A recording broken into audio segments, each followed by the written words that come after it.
मंगलाचरण करेंगे। ओम नमः सिद्धेभ्यः जय श्री ओम नमः सिद्धेभ्यः जय श्री ओम नमः सिद्धेभ्यः।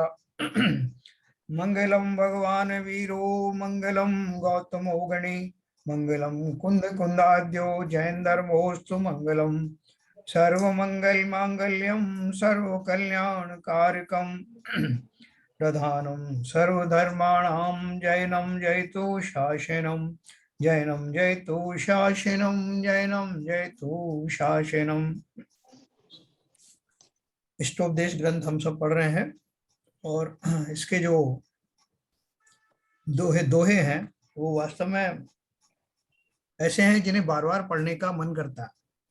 तो अभी जब बीच में मैं चला गया था तो बहन जी ने वो 26 से और 30 तक दोहे लिए थे, तो मैं भी देख रहा था तो मेरा ऐसा मन किया कि मैं इनको फिर से पढूं, क्योंकि बहन जी का रिकॉर्ड भी मैंने कर दिया है वो, तो उसको सुन करके मुझे लगा कि कल दो हरभजन साहब ने डिमांड की थी 29 में दोहे की, तो मैं उससे पहले के जो 26 से शुरू करूंगा। दो तीन दोहे क्योंकि काफी अच्छे हैं, मैंने जब देखा किताब में तो मैं उससे वंचित रहेगा, तो उसको अपन पढ़ेंगे सबको लाभ मिलेगा।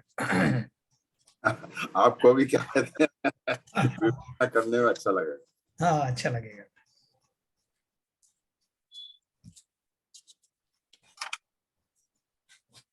क्या एक साइकोलॉजी भी रहती है ना कि हमने नहीं पढ़े। नहीं, ये कहूंगा आपने विवेचना नहीं की और उसका आनंद नहीं लिया। हाँ हाँ हाँ। तो देखिए 26 नंबर से अपन शुरू करेंगे। जी सर। मैं आपको स्क्रीन शेयर करता हूँ।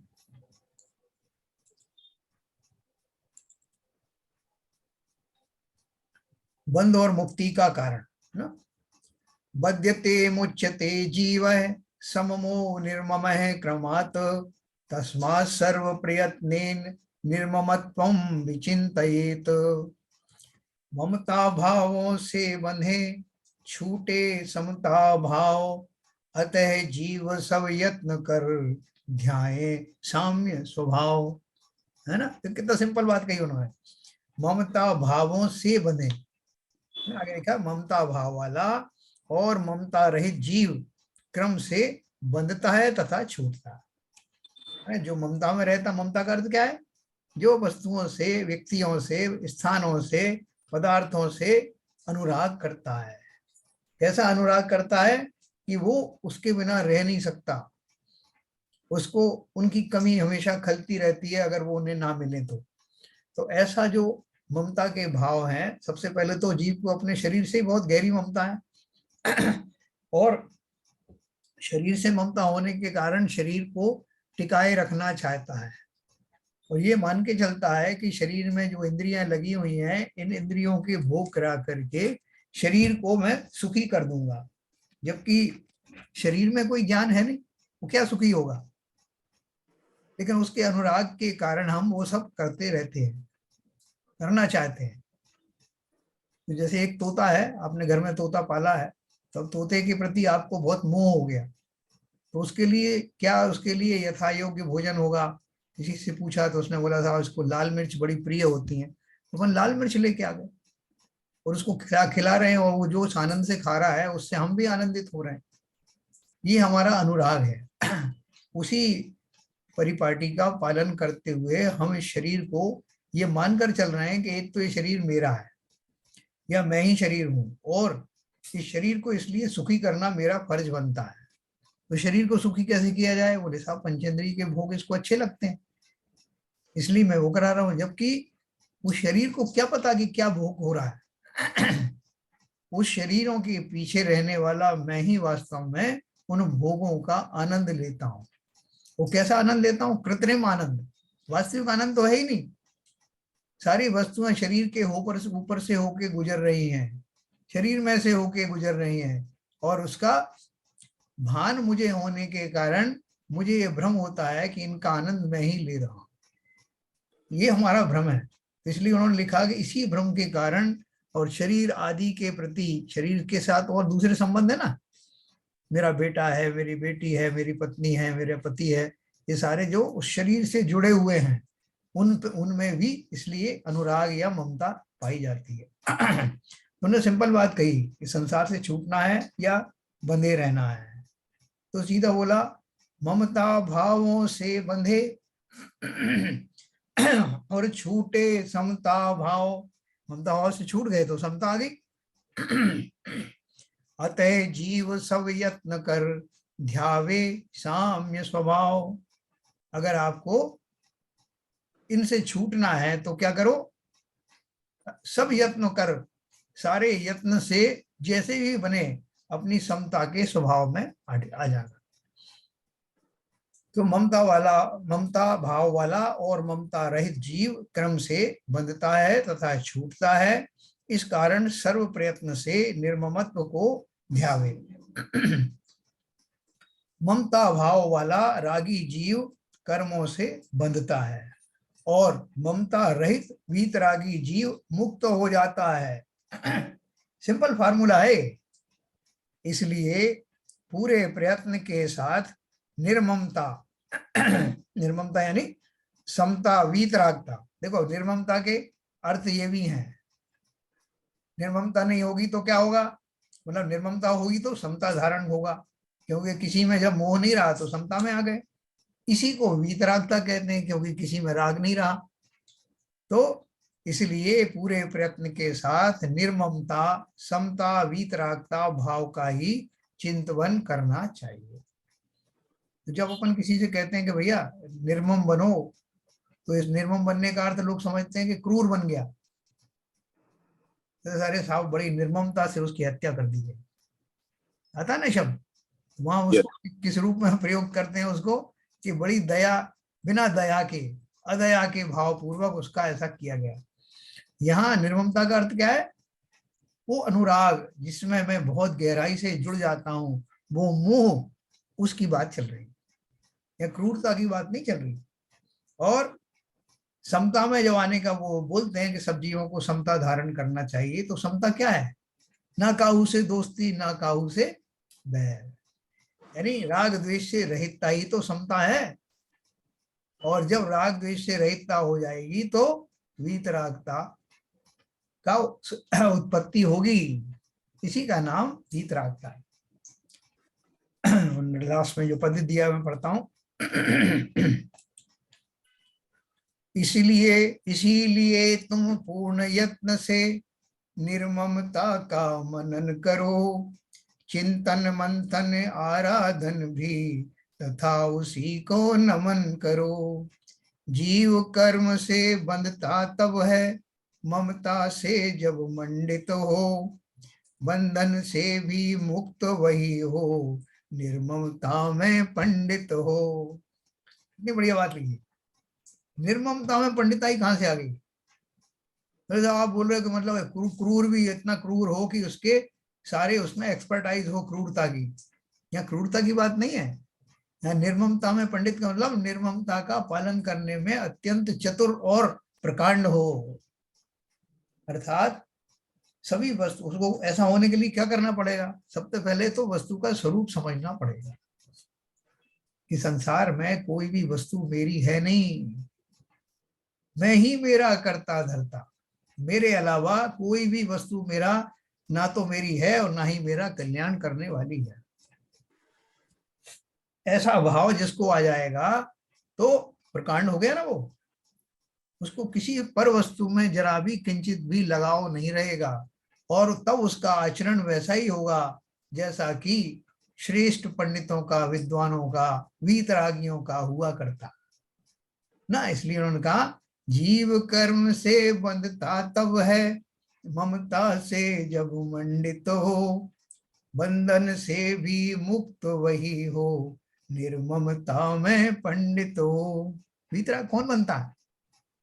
वही साधक अवस्था में हम अगर उस दिशा में चल पड़े तो एक क्षण में ही तो हम जो है वीतरागी पूर्ण नहीं बन जाते। तो वीतरागी बनने की दिशा में जो आगे बढ़ते हैं, अभी उनके बंधन पूरी तरह से टूटे नहीं है, छूटे नहीं है। बंधन तो हैं, ढीले पड़ गए हैं, बहुत से टूट भी गए हैं, लेकिन जब वो उसकी पराकाष्ठा पर पहुंचते हैं जहां सारे बंधन टूट कर गिर जाते हैं, तो ऐसे जो विद्वान हैं ऐसे जो महान पंडित हैं, वो ज्ञानी हैं, उन ज्ञानियों का नाम श्रेष्ठ मुनियों में आता है। देखो वो मानतुंगाचार्य के जो बंधन टूट गए थे शरीर के, अपने को उससे इतनी महिमा आई उनकी कि आज तक अपन भक्तामृत पढ़ पढ़ के गदगद हो जाते हैं। वो तो शारीरिक बंधन थे, जब उनसे इतनी महिमा आ सकती है तो जिन्होंने तोड़ दिए हैं समस्त प्रकार के बंधन, अनादिकाल से बंधे हुए कर्म रूपी जो बंधन जिन्होंने एक क्षण में, अंतिम क्षणों में पूरी तरह से तोड़ दिए हैं, उनकी कितनी महिमा होगी। वो है असली बंधन, उस सब से हमको छूटना है। हमको लगता ही नहीं कि हम बंधे हुए हैं। तो फिर उन्होंने अगला दुआ इसके लिए लिखा। यहाँ पर शिष्य कहता है, अरे यहाँ पे एक छोटा सा प्रश्न पूछ सकता हूँ? हाँ बोलिए बोलिए। आपने अभी बताया कि राग जो है शरीर, सबसे पहले शरीर से करते हैं राग, हाँ और उसके इंद्रियों के भोग के लिए सारी व्यवस्थाएं करते रहते हैं। बिल्कुल। तो उसमें एक छोटा सा प्रश्न है कि हाँ। शरीर को पोषण स्वस्थ रखने के लिए वो भी भोग के रूप में माना जाएगा क्या?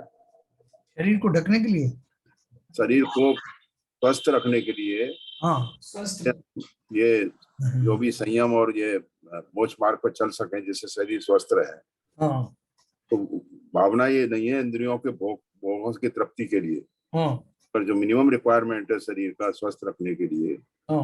वो पोषण करना है, कि वो किस श्रेणी में आएगा? वो भी भोग की श्रेणी में आएगा, शरीर को भोग कराने की। देखो भोग के बहुत अनंत भेद हैं, जी हाँ। लेकिन उसमें सबसे बड़ा भोग का जो भेद आता है कि मेरा कितना उससे अनुराग है, जी कितना आकर्षण है। कहीं ऐसा तो नहीं मैं छल पूर्वक ऐसा कर रहा हूँ, जी कह तो ये रहा हूँ कि शरीर को मैं इसलिए बनाए रख रहा हूँ कि मेरे संयम का साधक बने, जी लेकिन अंदर से भाव ऐसा ही है कि मेरा अनुराग है शरीर से। ये बहुत गहरी बात है, जी जी बहुत हमारे आपके सबके समझ में ये बहुत जल्दी आने वाली नहीं, जी क्योंकि बहुत गहराई में छुपे हुए हैं वो संस्कार। वो मुझे बीच बीच में ये बहाना ढूंढने के लिए मजबूर कर देते हैं कि भाई साहब क्या करें, अब शरीर नहीं चलेगा तो कैसे काम होगा, तो शरीर राखी तो धर्म होता है। ये भाव लेकर के बहुत सारे जीव जो वो मोटी मोटी बुद्धि वाले, वो तो सीधे सीधे ये कह देते हैं और करते भी कुछ नहीं। मैंने इसी का उदाहरण दिया था कि वो कार लेके आए नई और उसको गैरेज में खड़ा कर दिया, और वो टायर भी घिस ना जाए इसके लिए जैक पे खड़ा कर दिया। बोले किस लिए ले आए लाओ कार लेकर के? बोले साहब ये काम आएगी ना अपने घूमने फिरने के, तो उसको चलाते क्यों नहीं? अरे साहब वो खराब हो जाएगी। तो टायर भी निकाल के और जैक पे खड़ा कर दिया, तो क्योंकि सुरक्षा का भाव, उसके प्रति जो अनुराग है वो इतना ज्यादा है कि उससे वो कार्य भी नहीं ले रहे हैं जिसके लिए वो डिजाइन है। शरीर मिला है नियम संयम धारण करने के लिए, और कहा है कीजिए शक्ति प्रमाण, शक्ति बिना श्रद्धा करे। हमने इस लाइन का भी अर्थ निकाल लिया। भाई साहब आपने कहा ना कि कीजिए शक्ति प्रमाण, शक्ति है ही नहीं तो क्या करें, कहाँ ईमानदार हैं हम? तो पूरी ईमानदारी से समझना कि शरीर के पोषण का भाव के पीछे कहीं वास्तव में तो उन मैं इंद्रियों का पोषण तो नहीं है। क्या है? ऐसी मायाचारी हम अपने प्रति करते हैं, निरंतर करते हैं, और खुद को ही समझा देते हैं। अब क्या करें साहब, ऐसा है, ये ऐसा होता है।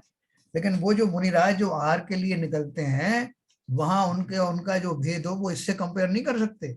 यस तो बहुत उससे आप समझ लेना कि मतलब ये जो भी हमारे मायाचारी के भाव जो अनंत अनंत कालों से चले आ रहे हैं, उसमें सबसे विशेष यही है। दबे हुए संस्कार, दबी हुई वासनाएं, जब ऐसा माहौल मिलता है तो मैं फिर से प्रवृत्त हो जाता हूँ। देखो इसके लिए जो है गुण स्थानों का वर्णन जब आप पढ़ेंगे तो आपको मालूम पड़ेगा, जहां जिन गुण स्थानों में स्त्री वेद, पुरुष वेद, नपुंसक वेद होते हैं, उनमें वो पुरुष वेद जो है सबसे लास्ट में जाता है। तो वो मुनि को कुछ ऐसा विकार थोड़ी होते हैं, उनका सामर्थ्य शक्ति रूप से अभी वो सामर्थ्य विद्यमान होने से ये कहा जाता है कि अभी उनका पुरुष वेद का सद्भाव बाकी है, सत्ता में मौजूद है। वाह। इतनी गहराई तक चले जाना, अपने संस्कारों को पूरी तरह से टटोल के ऐसे देखना, जैसे मुनिराज रिपोर्ट करते हैं आचार्य को कि महाराज आज मेरे से ये गलतियां हुई, मैंने टटोल के देखा तो उस समय मेरे मन में न केवल क्रोध और वो कषाय थी, दूसरी कषाय थी, बल्कि बहुत मायाचारी थी महाराज। मैंने दूसरे को नीचा दिखाने के बहुत सारे तरीके सोचे थे। ऐसा विश्लेषण करके जब आचार्य के सामने अपना रिवील करता है, कन्फेस करता है, ऐसे भावपूर्वक अगर मैं अपने शरीर की बात सुनूं और एनालाइज करूं कि उसमें मायाचारी तो नहीं, तभी तो उन्होंने युगल जी ने लिखा ना, निज अंतर का प्रभु भेद कहूं, इसमें रिजुता का लेश नहीं। चिंतन कुछ फिर संभाषण कुछ, क्रिया कुछ की कुछ होती है। स्थिरता निज में पाऊं प्रभु, जो अंतर का कालुष धोती है। फूल के ऊपर से आया ना, यह पुष्प सुकोमल कितना है, तन में माया कुछ शेष नहीं। निज अंतर का प्रभु भेद कहूं, इसमें रिजुता का लेश नहीं। कैसा कन्फ्यूज किया उन्होंने कि मैं अपने अंतर की बात करूं, ये पुष्प जो चढ़ा रहा हूं इस बात का प्रतीक है कि एकदम सरल स्वभाव ही है, इसमें कोई कॉम्प्लिकेशन नहीं है। और मैं अपनी बात करूं तो मेरे अंदर तो कॉम्प्लिकेशन की कमी नहीं है, मेरे अंदर रिजुता यानी सरलता है ही नहीं। ऐसा कन्फेस करने का भाव जब आ जाएगा, तब हम ये भी भूल जाएंगे कभी शरीर के उपकार के लिए मैं प्रवृत्त हुआ भी था। उनके आहार के लिए जब चर्या के लिए जाते हैं तो बिना ऐसा कोई भाव नहीं होता कि शरीर की रक्षा करना है। स्वतः ही उनको ऐसा लगता है कि पेट भर लिया जाएगा तो और अच्छा कंसंट्रेशन होगा, शरीर स्वस्थ होगा, मोटा होगा, ताजा होगा, ऐसा भाव नहीं होता कि जाके उनसे कहें श्रावकों से कि भैया देखो अभी 3 दिन से अभी चलते चलते हो गया बिहार, थोड़ा सा जरा अच्छा हलवे वलवा बना लेना तो जरा शरीर में ताकत आ जाए। बल्कि अगर किसी ने कह दिया कि महाराज आपका शरीर ये सब मांगता है, ये चाहिए वो चाहिए, तो छोड़ के चले जाते हैं, अंतराय हो जाता है। तो इससे कंपेयर करना, ये थोड़े से भाव जो है जब हम इस दिशा में बढ़ेंगे तो स्वतः ही हमारी समझ में अपना अपनी मायाचारी अपने अंदर में होने वाले जो कलुषित भाव है पता लग जाते। चलिए बहुत बढ़िया। वैसे भी तो सर इसमें ये इसमें एक या हाँ बोलिए प्रफुल्ल जी, बोलो। सर इसमें वैसे भी चाहे हम अपने प्रति सावधान भी हों और मायाचारी ना भी हो, तो भी अगर हम जो भी अपने शरीर के लिए भोजन सामग्री यूज कर रहे हैं उसमें जो हिंसा हो रही है उसका दोष तो लगेगा ही लगेगा। हमें ये बात तो समझनी पड़ेगी कि भाई ठीक है, मैं कर रहा हूँ, मिनिमम कर रहा हूँ, बेयर मिनिमम कर रहा हूँ जितना मुझे चाहिए, लेकिन दोष से नहीं बच सकते। बिल्कुल बिल्कुल। वो तो होंगे ही, ये तो उसका पैरेलल में उसके विरासत में मिलेगा साहब, वो हिंसा का दोष। देखो आपने सही कहा विपुल जी, अपन सवेरे अभिषेक करते हैं ना, हम्म, तो हमारा भाव ये कहता है कि अगर मैंने बड़े बड़े कलशे भर के डाले तो ज्यादा पुण्य मिलेगा, हम्म, जितना पानी डालूंगा उतना ज्यादा पुण्य बंद होगा।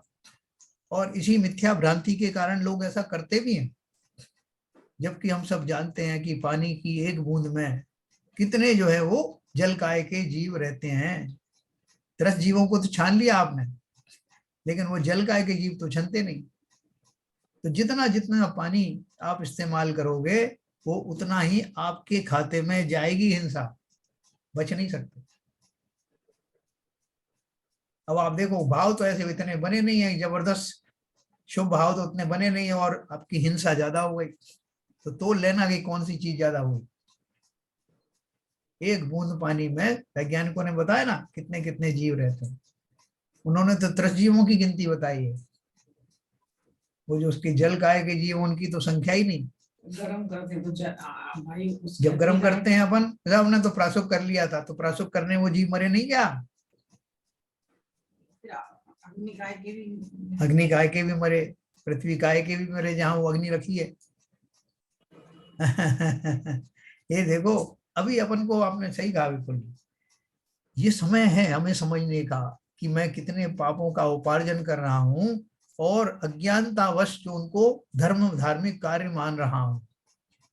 हमारे यहाँ तो बताया कि गंदोदक इतना सा लेना कि वो जरा भी जमीन पे ना गिरे। उसके पीछे एक साइंटिफिक रीजन भी है कि जब मैं कम लूंगा तो गंदोदक का निर्माण भी कम होगा। अर्थात वो जल जो कलशों में भर के डाला जाता है वो भी प्रतीक स्वरूप है। भगवान को नहाना है क्या? उनके बहाने से मैं बड़ा खुश हो रहा साहब, उन्होंने लबालब कलश भर के बड़े बड़े कलशों से किया साहब, वाह वाह वाह प्रभु वाह, अरे तुम्हारा क्या बनने वाला है वाह प्रभु वाले। ये सोच के चलना। वो गंधोदक का जो अपन निर्माण करते हैं, फिर उसको का क्या करते हैं, एक घड़ा भर करके कलश भर के गए और उसमें क्यारी में डाल के आ गए, गमले में डाल के आ गए। वहां कितनी चींटियां और छोटे छोटे जीव घूम रहे थे, उनको तो लगा कि बाढ़ आ गई जैसे। और हम बिल्कुल निर्वाध भाव से जाके डाल आते, साहब गंधोदक है ना, डाल के आए। वहां देखो जो बड़े बड़े जो जगहों पे जो गंधोदक का जो निर्माण होता है, कि वो मांगी तुंगी में जैसे नई मूर्ति का निर्माण हुआ, और उतना लोगों ने कल से डाले तो उस पानी का कहाँ निकास होगा। विवेक पूर्वक अगर सोचा गया होता, सोचा भी होगा, हो सकता है कुछ अनमैनेजेबल रहा हो, वो जल कितनी दूर तक गया और वो जंगल में जाकर के वो पूरा झरने के रूप में गिरा, और वहां लोगों ने उसको शौचालय में उपयोग किया। ये तो प्रत्यक्ष घटना है ना, किसको दोष लगा। अभिनय का दोष तो है ही, उतने उतने जो है जल के जीवों का घात करना। तो आप बोलोगे अभिषेक बंद कर दें क्या साहब, शांति धारा बंद कर दें क्या? बंद करने की बात नहीं है। जो भी क्रियाएं आप करो, उस क्रिया में उसके अनुपात में आपका पुण्य भाव भी होना चाहिए। और वो डेफिनेटली इतना नहीं होगा कि आपने जो है 678 कलश जो देव पुनीत होते हैं उसकी आप कल तुलना मत करने लगना, वैसे तो भाव भी नहीं बनेंगे। और वो जो जल लेके आते हैं वो क्षीर सागर का जल होता है, जिसमें जीवों की उत्पत्ति नहीं होती। उनकी तो पूरी प्रक्रियाएं जो है वैक्रियक रिद्धि से होती है ना, उनसे क्या कंपेयर करो। तो लेकिन अगर अपन संभले नहीं तो धार्मिक क्रियाओं के माध्यम से ही बहुत पाप का उपार्जन करते हैं। क्रिया बिन पाप उपायो, जल छान जीवानी कीनी, सोहू पुनि दारु जो दीनी, नहीं जल थानक पहुंचाया, क्रिया बिन पाप। है ना, ये सब हमारे क्या आलोचना पाठ में लिखा है, हम उन्हें पढ़ते हैं और छोड़ देते हैं। चलिए और आगे बोले, और किसी का कोई प्रश्न है इस बारे में? तो इसमें एक और क्वेश्चन था, जैसे जो हमारे भाव रहते हैं, जैसे जो हमारे शरीर है, कहीं हम पिता का भाव है हमारा, कहीं ताऊ का है, कहीं इंजीनियर का है, कहीं रिटायर्ड लेखापाल है, कहीं रिटायर्ड इंजीनियर लिख रहे हैं और बोल रहे हैं। तो ये जो संबोधन है अपने आप को, और जो हम हर जगह जहाँ जाते हैं वैसा हम टोपी पहन लेते हैं, तो वो भी ममत्व ही है। अरे बहुत जबरदस्त ममत्व है, मान कषाय है सीधा। ये हम जो ना वो डॉक्टर ने डीआर लगाया तो इंजीनियर कहाँ पीछे रहने वाला है, उसने भी ईआर लगा दिया। हाँ, मतलब ये इसी बात का है कि भैया मेरे मान का क्या हुआ। डॉक्टर को तो आप डॉक्टर साहब कह रहे हो, हमारे रावतबाटा में हुआ था ऐसा। वो एक सज्जन ने उनको बोला डॉक्टर को, hey doc doc how are you. वो डॉक्टर भी बड़ा मजाकिया था, तो उसने बोला कि वो आपने बड़ा अच्छा शब्द यूज किया डॉक, मैं भी यूज करूंगा, हाय इंजन। वो इंजीनियर साहब थे तो उन्होंने उसने बोला डॉक्टर साहब ने कि मैं आपको इंजन बोलूं तो आपको कैसा लगेगा। मतलब ये जो है हमारी ईगो की लड़ाई है, मान सम्मान की प्राप्ति होना, ये सब मुझे मिल जाए, लोग जाने कि मैं कहाँ तक पहुंचा हूँ, मैंने क्या क्या किया है, ये सब हमारे क्रेडेंशियल्स हमारे दिमाग में भरे रहते हैं। ठीक है ना, तो जहां कहीं मौका आता है वहां पर हम उसका इस्तेमाल करते हैं। ठीक है साहब, आगे चलें, कुछ और प्रश्न है? चलिए आगे। हाँ, 27 नंबर का दोहा देखो, निर्ममता की सिद्धि योग्य विचार। अब ये निर्ममता मैंने जो पढ़ी, जो समता मैंने पढ़ी, जो वीतरागता मैंने पढ़ी, वो कैसे लाऊं? एको अहम निर्मम है, शुद्धो ज्ञानी योगेंद्र गोचर है, बाया संग संयोग जा भावा, मत सर्वे पै सर्वथा। योगी गोचर शुद्ध में, ज्ञानी निर्मम एक, संयोगज देहादि सब, भिन्न सर्वथा लेख। मैं एक हूं, अहम एक है, यानी मैं एक हूं, निर्मम है शुद्ध है, सम ममता रहित शुद्ध हूं, ज्ञानी हूं, तथा योगींद्र गोचर है, यानी योगियों के द्वारा जानने योग्य हूं।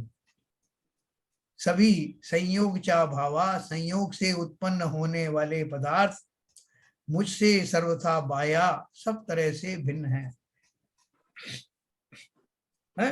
योगियों के द्वारा मैं जाना जाता हूं। तो अपन बोलेंगे कि साहब ये अच्छा बता दिया आपने, हम नहीं तो हम परेशान हो रहे थे कि मैं इसको जान लूं, आप बार बार कहते थे कि जानो इसको, आत्मा को जानो। अभी आपने बता दिया ना, मेरा काम कम हो गया। योगी जानते हैं रहे हैं, उनका काम है, ये बुरा मेरा काम थोड़ी।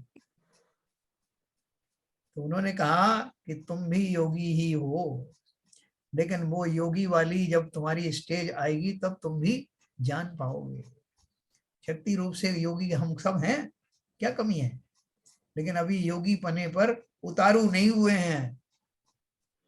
जैसे कहते हैं ना, मैं अपनी पे आ जाऊंगा तो फिर ये कर डालूंगा। अरे आओ ना अपनी पे, ये है अपनी पे आना, बनो योगी। तो भावार्थ में बोला, मैं अकेला, ममता रहित, शुद्ध, द्रव्य और भाव कर्म से रहित, ज्ञानी और योगियों यानी केवली श्रुत केवली के द्वारा जानने योग्य हूं। बोले साहब इसमें तो और भी स्पष्ट लिख दिया कि केवली और श्रुत केवली ही जानते हैं। तो फिर मेरा तो काम खत्म हो गया ना, जब मैं बनूंगा तब जान लूंगा। भैया बनोगे ही उस तरह से, अचानक से कोई केवली और श्रुत केवली नहीं बन जाता। ये तो उन्होंने उनकी जो है चरम सीमा बताई, जिसमें अब उनको उसके अलावा और कुछ दिखाई देता नहीं। इसका अभ्यास तो हमारे लेवल से ही होगा ना, हम ही तो केवली बनेंगे। इसके अलावा संयोग जन्य जितने भी देहादिक पदार्थ हैं वे सब मुझसे सर्वथा भिन्न है। देखो हमको ये विश्वास आता नहीं, लेकिन ये फैक्ट है। जिस घर में आज जो है दुख के मातम छाया हुआ है, जो स्वजन परिजन उसके लिए, उस व्यक्ति जाने वाले व्यक्ति के लिए दाढ़ मार मार कर रो रहे हैं, दूसरे दिन उनके भावों में देखना क्या परिवर्तन होता है, तीसरे दिन क्या होता है, चौथे दिन क्या होता है। और करते करते एक दिन आता है कि वो जो जाने वाला था वो दीवाल की शोभा बन जाता है, और हम अब से फिर से अपनी गृहस्थी में उसी उमंग के साथ में फिर से रच पच जाते हैं। तो क्या हुआ, इससे सिद्ध नहीं हुआ कि सभी जीव बिल्कुल अकेले हैं, अलग हैं, कोई किसी से लगा हुआ नहीं है। पहले तो बोलते ये चले जाएंगे साहब तो कैसे काम चलेगा, फिर काम चला ना, कैसा चला कि आपको याद भी नहीं आती। संसार में किसी के जाने आने से काम तो रुकते नहीं, वो तो खाली मेरा उतने क्षणों का जो मेरा मोह होता है, वो मोह कुछ दिन तक कायम बना रहता है, फिर दूसरी वस्तुओं में मोह चला जाता है।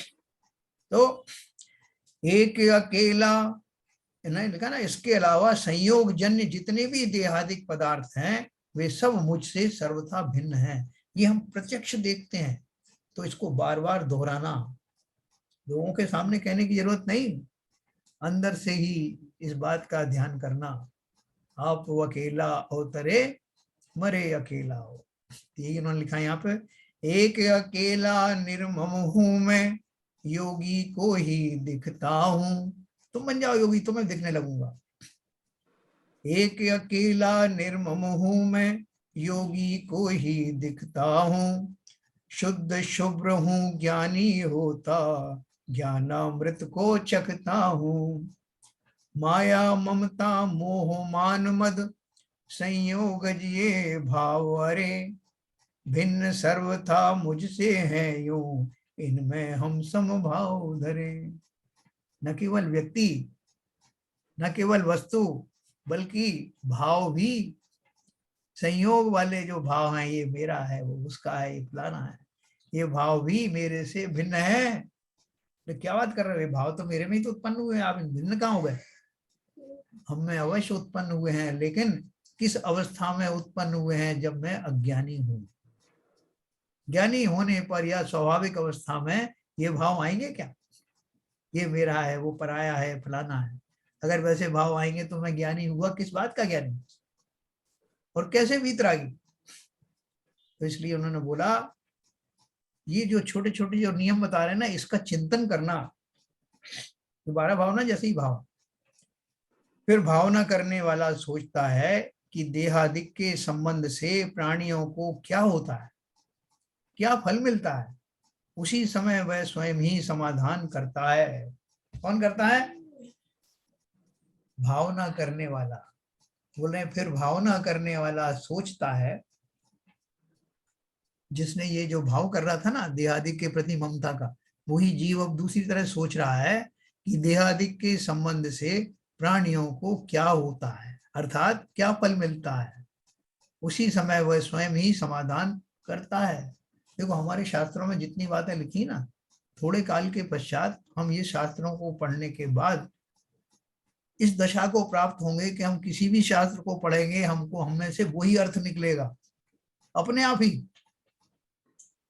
क्योंकि तब तक हम उतने मैच्योर्ड लेवल पर पहुंच जाएंगे कि उनमें क्या भाव के साथ ये बात कही जा रही है, वो भाव हमको समझ में आने लगे। और सभी शास्त्रों का एक ही निचोड़ है। तो क्या सोचता है वो ऐसा व्यक्ति, अब उसकी सोच बदल गई। संबंधों को त्यागने की प्रेरणा, दुख संदोह भागित्वम संयोगादि देहिनाम त्याजाम्येनम ततः सर्वम मनोवाक्काय कर्मभिः।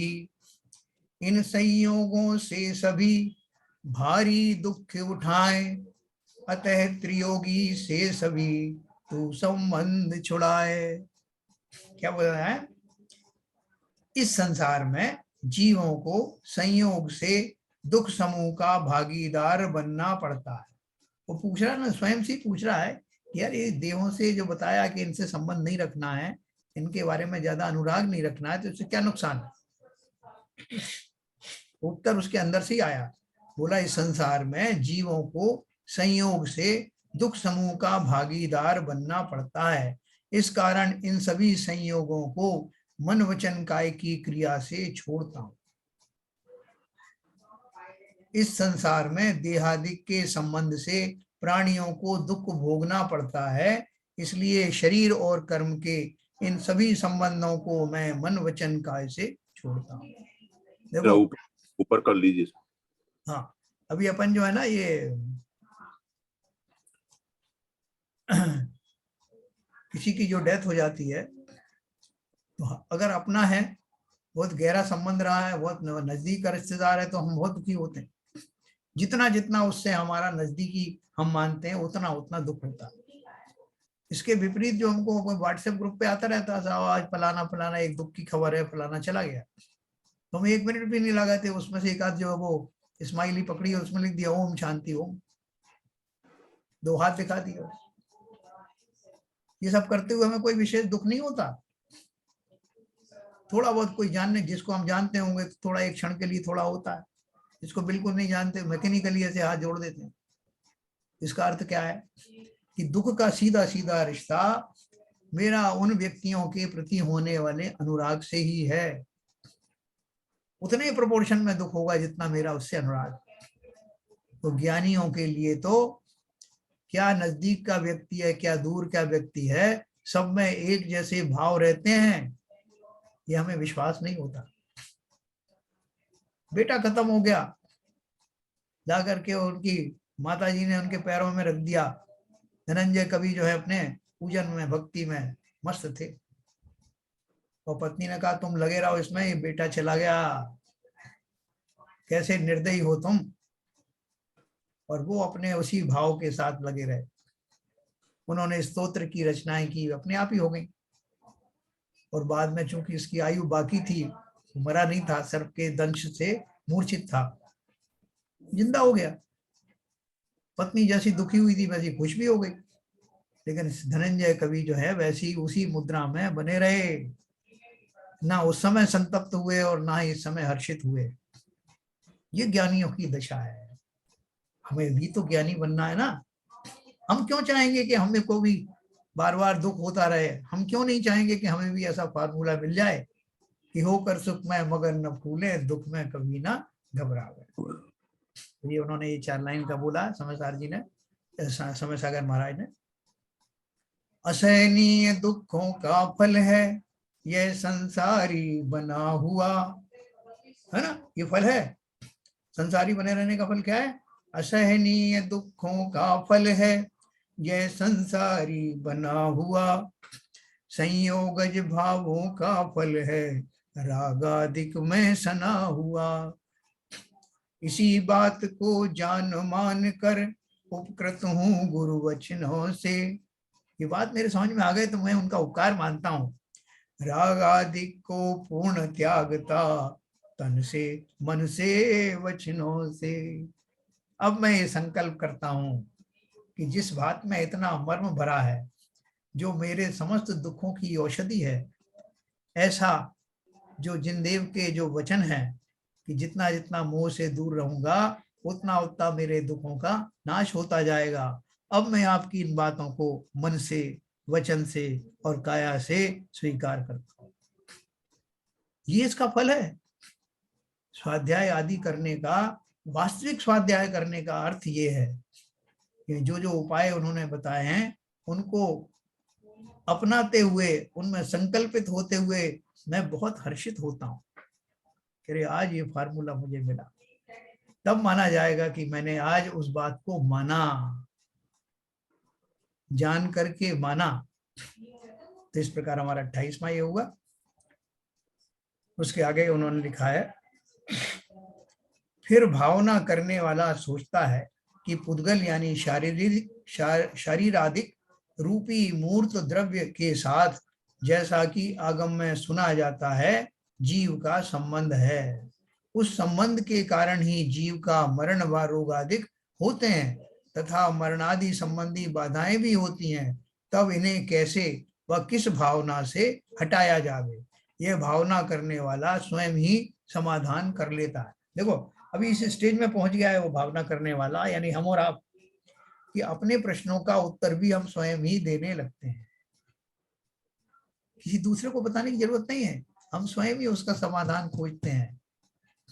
अपने को उत्तर मिल जाएगा कि संसार में इतनी अराजकता फैल रही है, ये ठीक क्यों नहीं होती है, इसको कौन ठीक करेगा, मैं कब इससे जो है बाधित नहीं होऊंगा। इन सब प्रश्नों के उत्तर स्वयं ही मिल जाते हैं।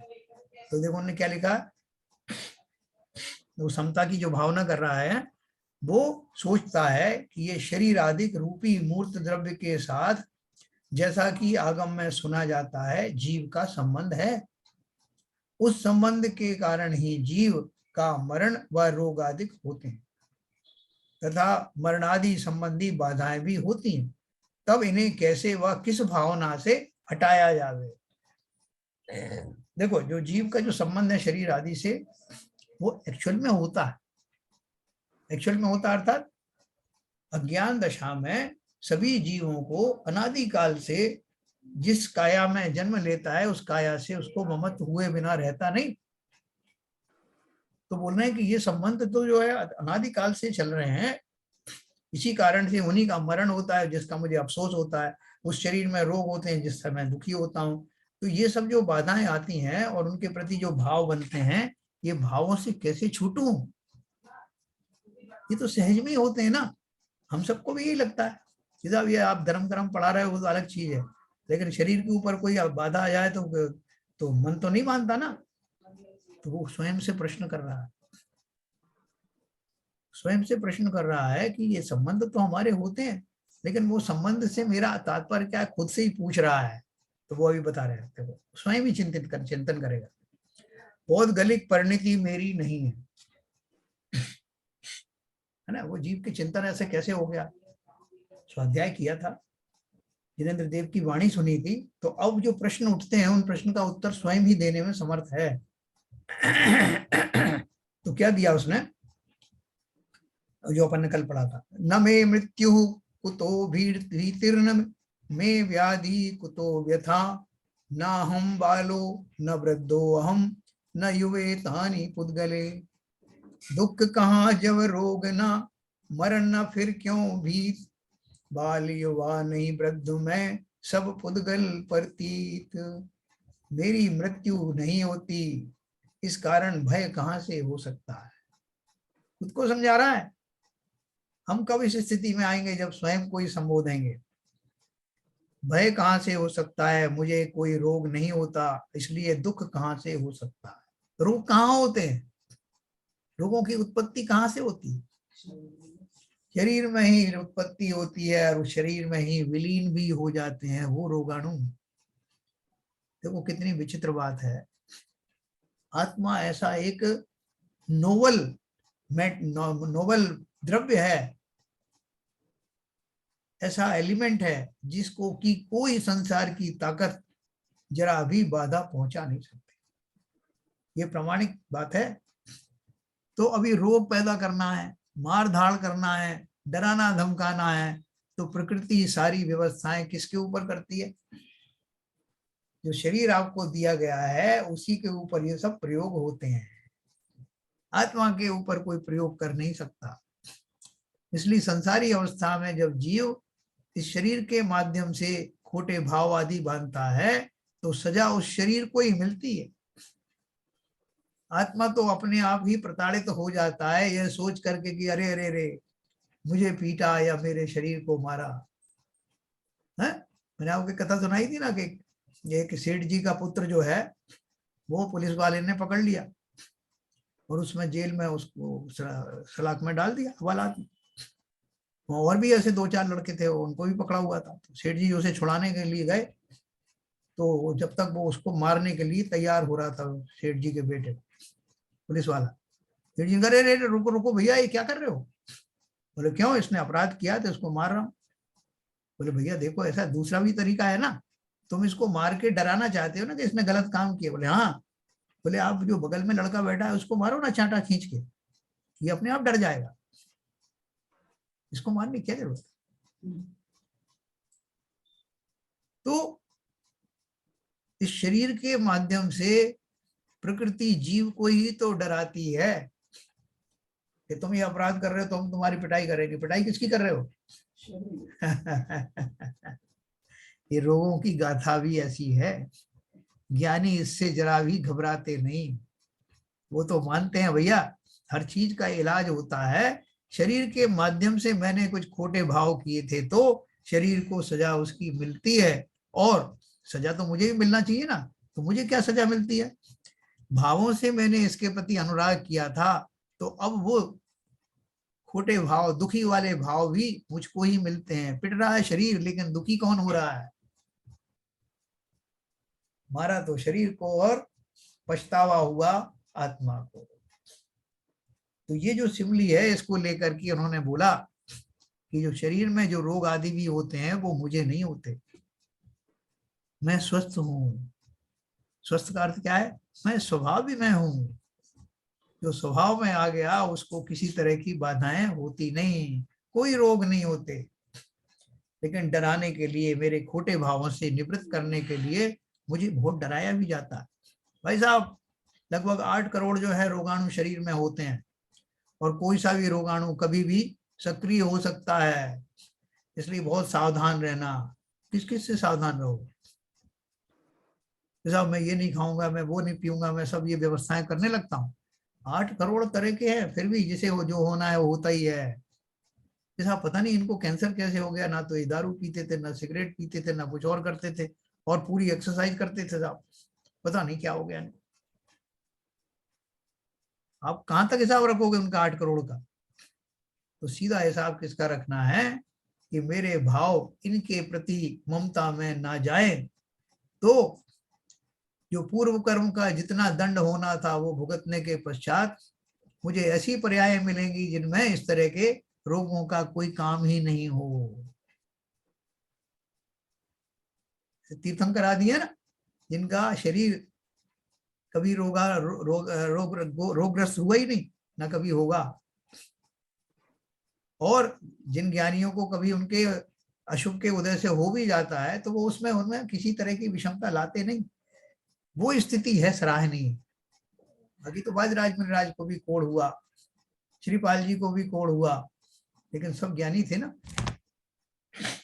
तो देखो एक अपन इसको आगे पढ़ते हैं। मेरी मृत्यु नहीं होती इसलिए मुझे भय का कोई कारण नहीं। देखो मेरी मृत्यु नहीं होती अर्थात जीव की मृत्यु नहीं होती, और शरीर की भी मृत्यु जब होती है तो एक ही बार होती है।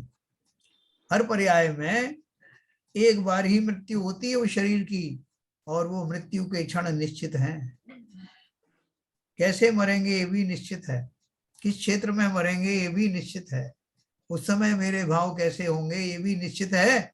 निश्चित किस अवस्था से है कि अगर अच्छे भाव किए तो अच्छे भाव सहित जाऊंगा, है ना।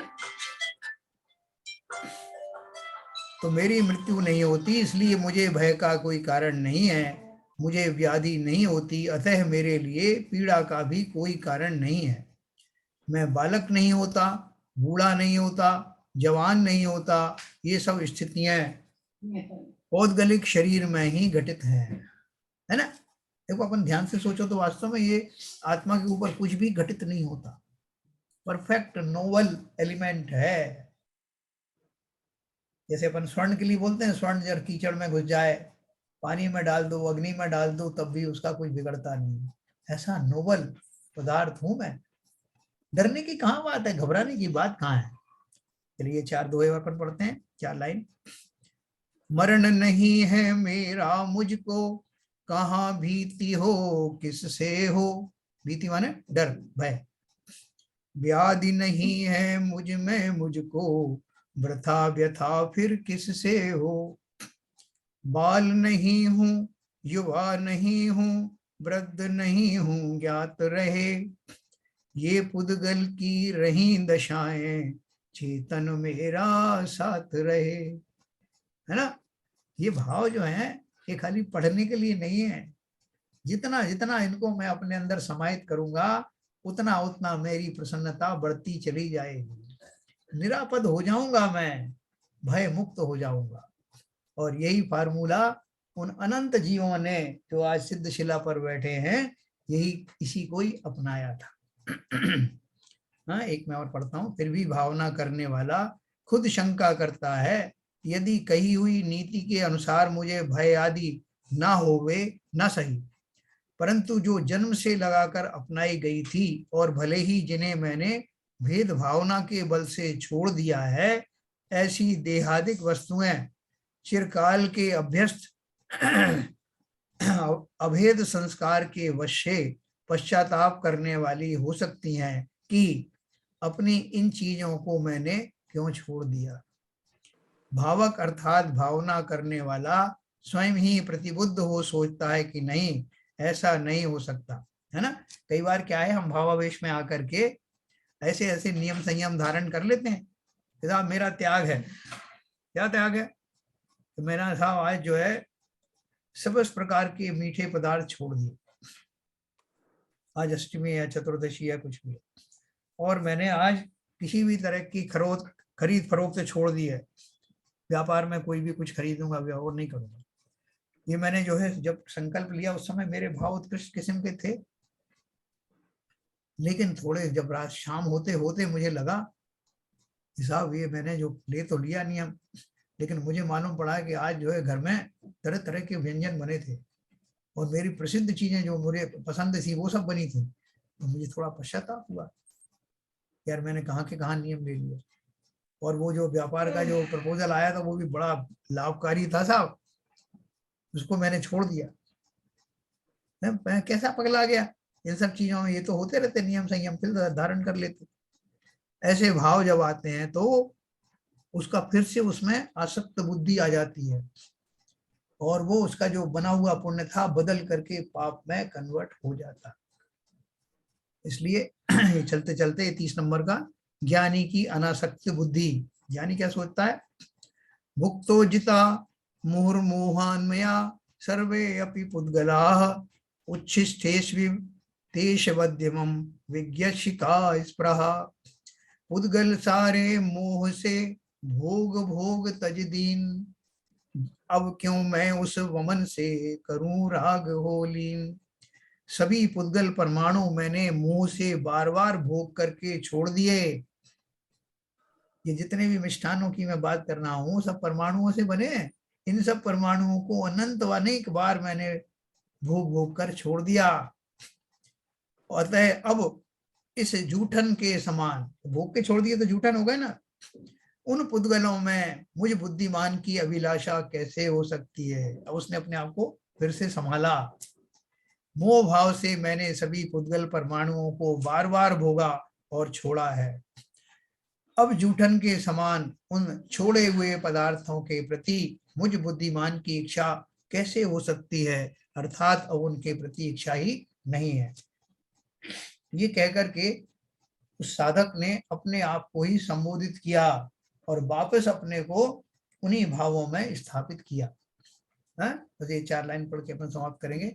मोह भाव से विगत काल में मुझसे ये पुद्गल सारे, बहुत बार भी भोगे छोड़े और धारे। वमन रूप सम भोगों में अब मेरा मन यदि फिर जाता, विज्ञ बना मुझको शोभा क्या देता उत्तर लजवाता। वो खुद को बोल रहे हैं कि अगर मैं इनमें फिर से जो है उनमें जो छोड़ के आया था विषय जिनको छोड़ने की कामना कर रहा था, और अगर वापस में उनमें स्थापित हो जाऊं तो मैं से मेरे जैसा मूर्ख कौन होगा। मुझे इस बात को सोच सोच करके अपने ऊपर लज्जा आती है कि मेरे भाव कहाँ जा रहे हैं, ऐसा चिंतन। विज्ञ बना, अभी मैं ज्ञानी बनने के बाद में और इस तरह के भावों का चिंतन करूं, मुझे लाज नहीं आएगी। ऐसा भाव करने वाला व्यक्ति कालांतर में अवश्य ही ज्ञानी बनता है। देखो हमारी आज के 30 श्लोक हो गए। फिर भी किसी का कोई प्रश्न हो तो पूछ सकते हैं, हम 3-4 मिनट है। मैं आपको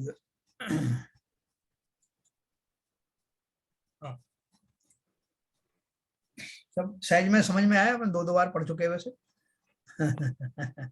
दोनों बार ही अद्भुत रहा है।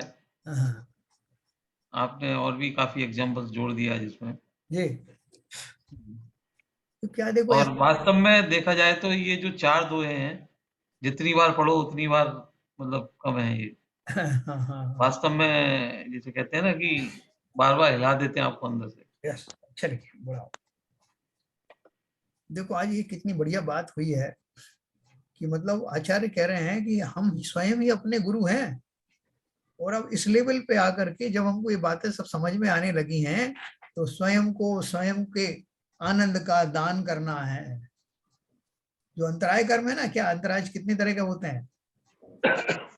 दान बोलिए कौन कौन से होते हैं? अच्छा, दानांतराय, धनांतराय, भोगांतराय, लाभांतराय और वीर्यंतराय। वीर्यांतराय। हाँ, तो ये सब क्या है कि मैं स्वयं ही अपनी मूर्खता के कारण अपने आप को दान नहीं देता। किसका दान? उस आनंद का दान नहीं देता। स्वयं को ही दान प्राप्त करने में मैं ही बाधा बन जाता हूं, मैं ही अंतराय बन जाता हूं। भोग और उपभोग जो सब हैं वो किसके हैं? उस आनंद के, उस सुख के जो मेरे शरीर, मेरी आत्मा के अंदर ही विद्यमान है।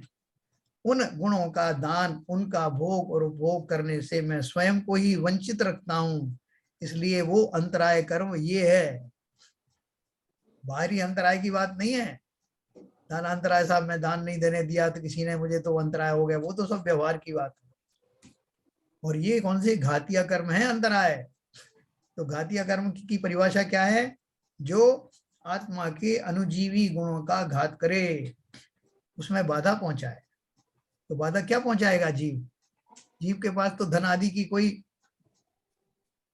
उसमें कोई है ही नहीं, धन आदि प्राप्त करने के लिए तो कोई विषय आता ही नहीं, तो वो क्या कर सकता है? कैसे वो अपने ही स्वयं के आनंद में, भोग में, उपभोग में बाधक बन रहा है, कैसे सुख के ऊपर बाधा बन रहा है। ये सारे जब गुणों से स्वयं को ओतप्रोत कर लेता है, उनके प्रति कोई व्यवधान नहीं बनता है, स्वयं को ही उन सब वस्तुओं का दान देता है, तब उसका अंतराय कर्म का नष्ट हुआ कहा जाता है। ठीक है सर? तो उससे अपन अपने को आनंद देते रहे। क्या पदमचंद जी? स्वयं को स्वयं का दान देना है। बिल्कुल सही है साहब, बिल्कुल सही है। ललित जी को आज बहुत अच्छे से समझ में आया लगता है। हनी बहुत अच्छा लगा एक्चुअली। जैसा ये श्लोक ऐसे हैं कि आप इनको मतलब मेरे को ऐसा लगा कि इसको रोज ही पढ़ें एक्चुअली, तब बहुत ही मधुर है, मतलब बहुत कर्णप्रिय है। हाँ हाँ, चलो इतनी देखो सरल भाषा में हमें झकझोरने वाले और एक एक मुनिराज के मुख से निकले हुए, इसलिए आनंद भरा हुआ है इसमें। ये समय सागर महाराज ने भी बड़ा अच्छा, हाँ, बहुत ही सार कर उसको पूरा उस गाथा को उसमें पिरो दिया सीधा सरल भाषा में। यस। चलिए साहब, समय हो गया, जिनवाणी स्थिति करेंगे।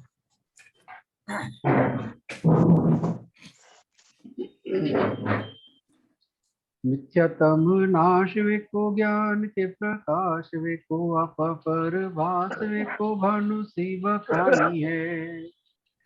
छहो द्रव्य जान वेको बंध विधि भान वेको सो पर पिछान वेको परम प्रमाणी है। अनुभवताय वेको जीव के जताय वेको काहू न सताय वेको भव्य और हानि है। जहाँ तहाँ तार वेको पार के उतार वेको सुख विस्तार वेको यही जिन वाणी है। हे जिनवाणी भारती तो हे जपूजन रैन, जो तेरी शरणा गए सो पावे सुख चैन। जिनवाणी के ज्ञान से सूझे लोकालो, सो वाणी मस्तक धरो सदा देते हैं धो, सदा देते हैं धो। जिनवाणी माता की जय। जय।